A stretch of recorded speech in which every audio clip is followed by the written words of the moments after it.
ओम शांति। 15 दिसंबर 2023। मीठे प्यारे बाबा के आज के मधुर महावाक्य। आज की मुरली के कुछ मुख्य पॉइंट्स। आज बाबा हमें समझाते कि हम बच्चों को ज्ञान की अच्छी धारणा करने के लिए पवित्रता के व्रत को अवश्य अपनाना है। यह अंतकाल का समय है, इसलिए ऐसा अभ्यास करना है जो एक बाप के सिवाय और कोई भी याद न आए। ददीची ऋषि मिसल सेवा करते विकारों पर विजय प्राप्त करनी है। बाबा समझाते कि माया जीत बनने का सहज साधन है सदा प्राप्तियों से भरपूर रहना। जहाँ भरपूरता में कमी है वहां ही माया हिलाती है।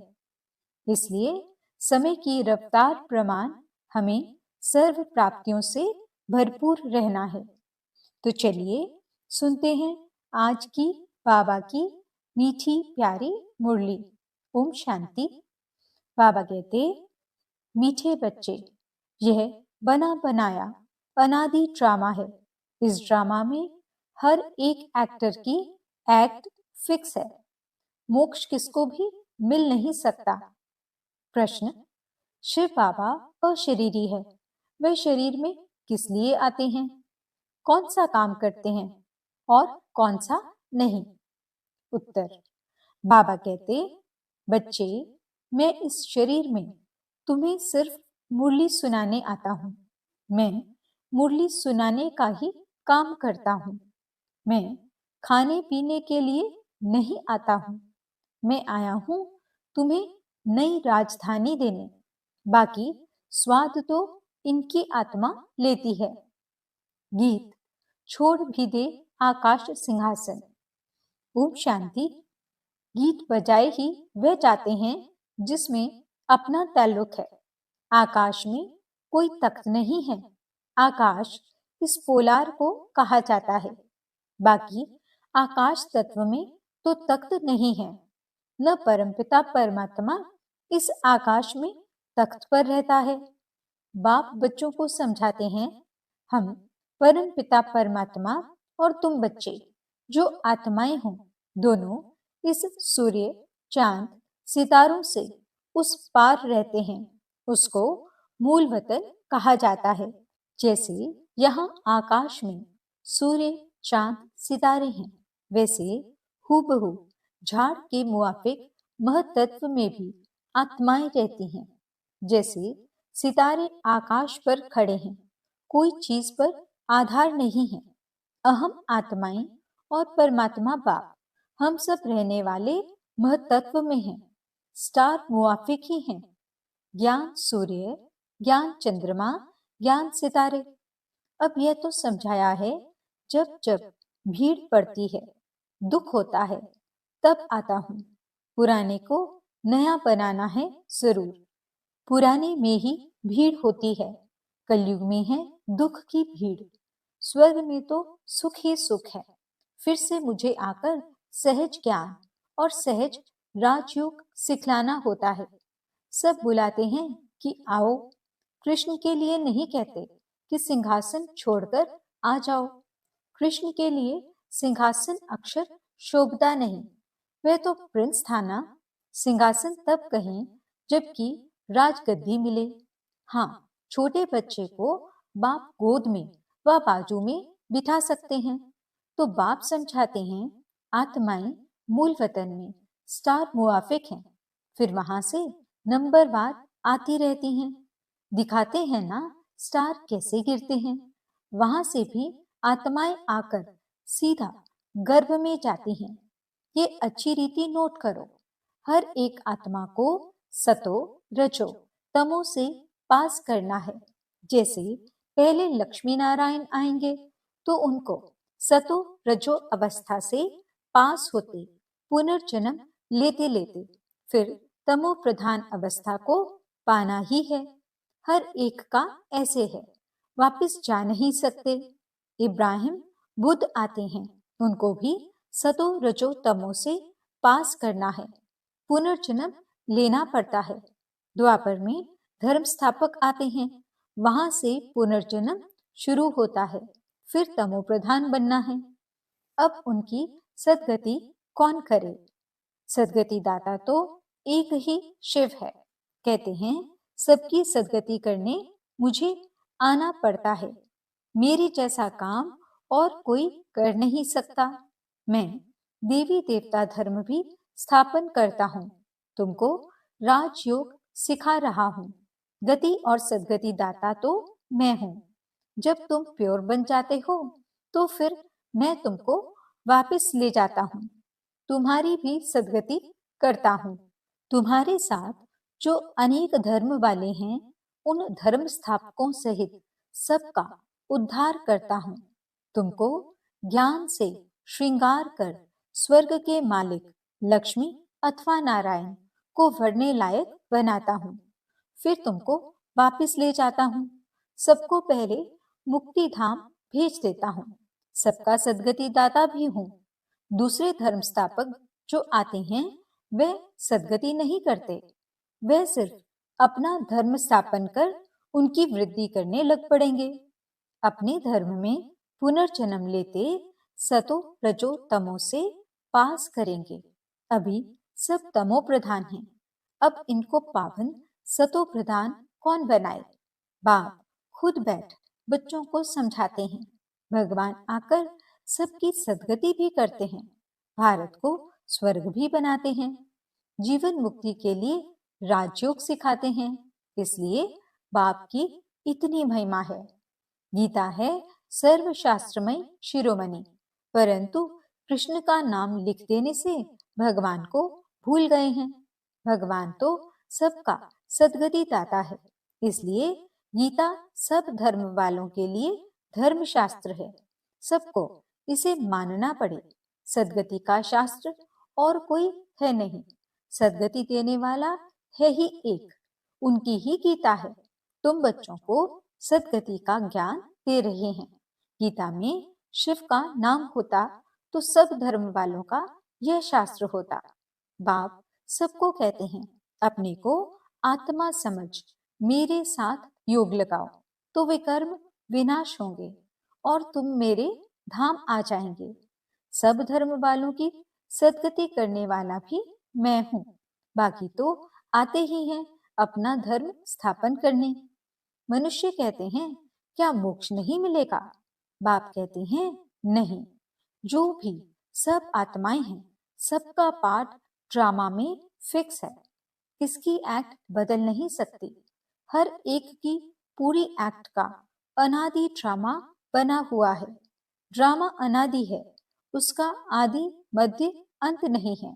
सृष्टि की आदि सत्युग को कहा जाता और अंत कलयुग को कहा जाता है। बाकी ड्रामा का आदि अंत नहीं है। ड्रामा कब बना ये नहीं कह सकते, ये प्रश्न उठ नहीं सकता। बाबा ने समझाया है कि और जो भी शास्त्र हैं उनसे हर एक ने आकर अपना धर्म स्थापन किया है, सदगति नहीं की है। उन्होंने तो धर्म स्थापन किया, उनके पीछे वृद्धि होती गई। कितनी कितनी गुह्य पॉइंट्स हैं, ऐसे निबंध लिखने जैसी हैं। यहाँ कपोड़े की बात नहीं, हार जीत का ये ड्रामा है। सतयुग में परमात्मा को याद करने की दरकार नहीं। परमात्मा को याद करें तो फिर ये बातें भी समझें कि हम ब्राह्मणों को उसने रचा है। तुमको तो सम्मुख बतलाते हैं कि मैं रचता हूँ। ये ब्राह्मणों की नई दुनिया है संगम की। चोटी को तो कोई नहीं जानते, विराट रूप बनाते हैं, उसमें देवता क्षत्रिय वैश्य शूद्र दिखाते हैं। ब्राह्मणों को भूल गए हैं। सतयुग में देवताएं, कलयुग में शूद्र। संगम युगी ब्राह्मणों को जानते नहीं। यह राज बाप आकर समझाते हैं। बाबा कहते हैं पवित्रता बिगड़ कभी धारणा नहीं हो सकती है। बाबा समझाते हैं कितने ढेर वेद शास्त्र हैं, परिक्रमा दिलाते हैं। मंदिरों से चित्र निकाल परिक्रमा दिलाए, फिर वापस मंदिर में ले आते हैं। बाबा अनुभवी हैं, शास्त्रों से गाड़ी भरकर परिक्रमा देते हैं। ऐसे ही फिर देवताओं के चित्र भी गाड़ी में रख परिक्रमा दिलाते हैं। ये सब है भक्ति मार्ग। तुम हो शिव शक्तियां, तुम सारे विश्व की सद्गति करती हो, परंतु ये कोई चाहते नहीं कि देलवाड़ा मंदिर हूबहू इन्हों का यादगार है। ऐसा मंदिर कहीं नहीं है। जगदम्बा है, शिव बाबा भी है, शक्तियों का चबूतरा भी बना हुआ है। भक्ति मार्ग में फिर से ऐसे मंदिर बनेंगे, फिर विनाश होगा तो यह सब खत्म हो जाएगा। सतयुग में कोई मंदिर होता नहीं। यह सब भक्ति मार्ग का विस्तार है। ज्ञान में तो चुप रहना है, एक शिव बाबा को याद करना है। शिव बाबा को भूल औरों को याद करेंगे तो अंत में फेल हो जाएंगे। फेल नहीं होना है। मनुष्य मरते हैं तो उनको कहते हैं राम राम कहो, परंतु ऐसे याद आता नहीं है। फिर भी गाया जाता है अंतकाल जो नारायण सिमरे। बात अभी की है, भंभोर को आग तो लगनी है। अंतकाल जो नारायण सिमरे।